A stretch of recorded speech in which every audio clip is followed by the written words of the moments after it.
What are some popular self-care trends that are actually toxic? Any kind of cleanse, that's what your liver and kidneys do.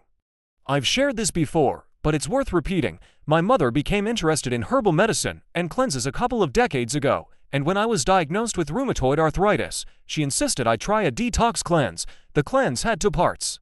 The first part was an algae and nutrient mixture that I was supposed to drink twice a day.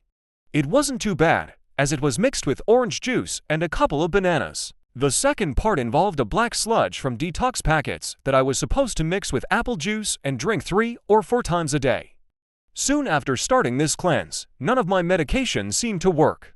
I felt like I was going through withdrawal from my pain medication, and my rheumatoid arthritis flared up severely. After a visit to my doctor, we discovered the problem. The black sludge was full of activated charcoal, which absorbs any medications you take. I effectively quit all my meds cold turkey for a month. The day after I stopped the cleanse, my medication started working again. I continued with the green algae mixture, but only after checking the ingredients to ensure it wouldn't interfere with my medications. I didn't notice any significant difference with or without it. If you're considering trying any detox products, please check the ingredients carefully. If activated charcoal is included, avoid it. Activated charcoal is used to treat poisonings because it absorbs everything, including medications and supplements. This issue was evident a few years ago when black-colored foods became popular, as they often contained activated charcoal as a coloring agent. In many cases, detox nutrient drinks are just powdered V8, and some products, like those detox pads for feet, are outright scams. Those pads were simply color-changing paper. Too much retail therapy and little treat culture. I grew up with a very abusive dad. It was so severe, it was a game where he'd try to pressure me to kill myself, and I had to keep him in line from killing my mom or getting my brother to kill himself. I was thrifting and fell in love with collecting porcelain birds. I bought so many of those birds. I even have doubles because of course they needed friends. They all have imperfections and goofy paint jobs. It's silly, but I felt incredibly attached to them. They made me happy and safe. Over time, it became a slippery slope of just buying anything to make me feel happy and safe. I would rationalize because I never paid full price and it was always second-hand. I just kept collecting, even furniture. I was like a bird collecting shiny things to make a nest to feel safe with. I kept surrounding myself with collections until I had multiple things go wrong in my life where I desperately needed money. It was a wake-up call. Now, I have debt I've been slowly working away.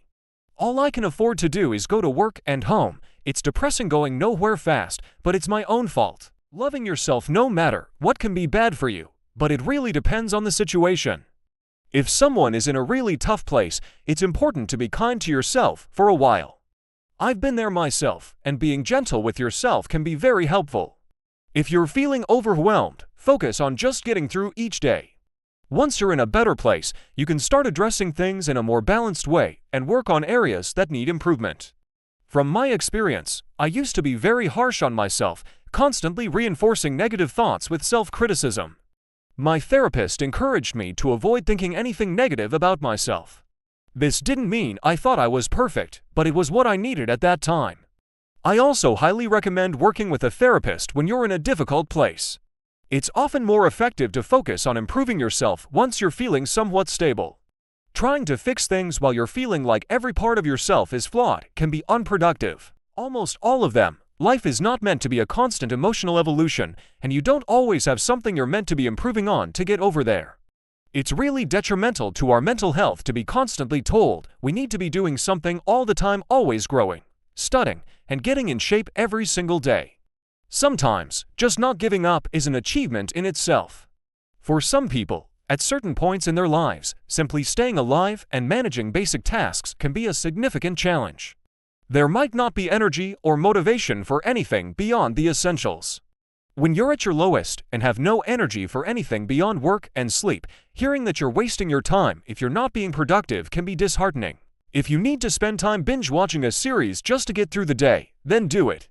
It's a temporary phase and doesn't define who you are. Of course, personal growth and working towards goals are important. But we also need to allow ourselves to relax and prioritize our mental health over fitness or financial goals when times are tough. Think of it like a plant. If the environment is too harsh, it won't grow. It will focus on survival. The overuse of Botox, fillers, lip injections, using loads of face care products and makeup with toxic ingredients.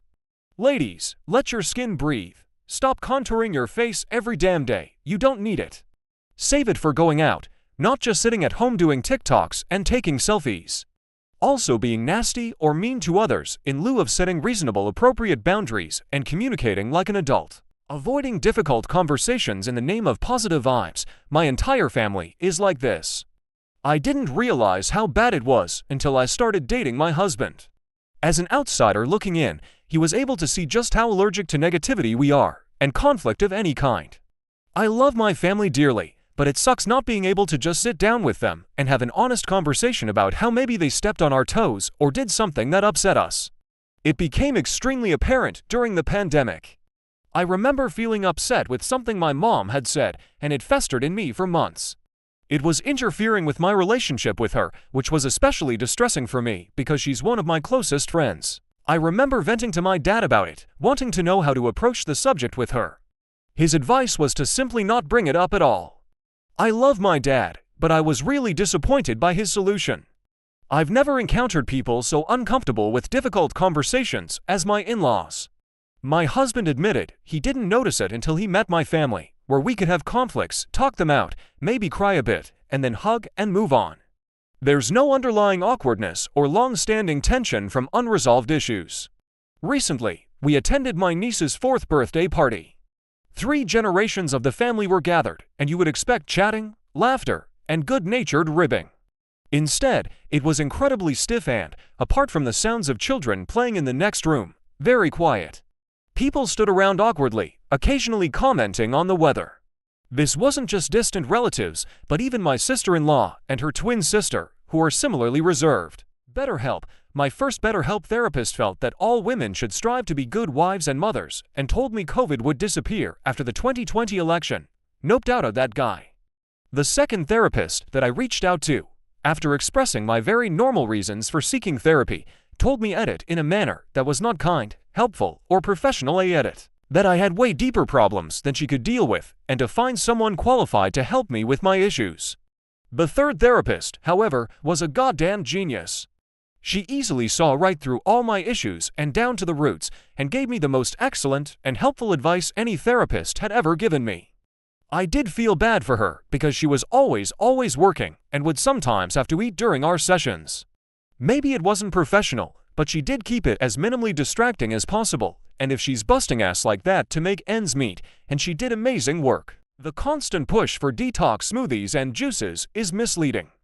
Your body doesn't need a special drink to detox, your organs handle that function. Many of these drinks come with a high price tag and excessive amounts of sugar, which isn't beneficial. Avoid falling for flashy marketing and pseudoscience. Instead, focus on eating fruits and vegetables in their whole form. They provide the necessary fiber and help keep your digestive system working properly, which is the best natural detox you can get. Plus, your wallet will appreciate it.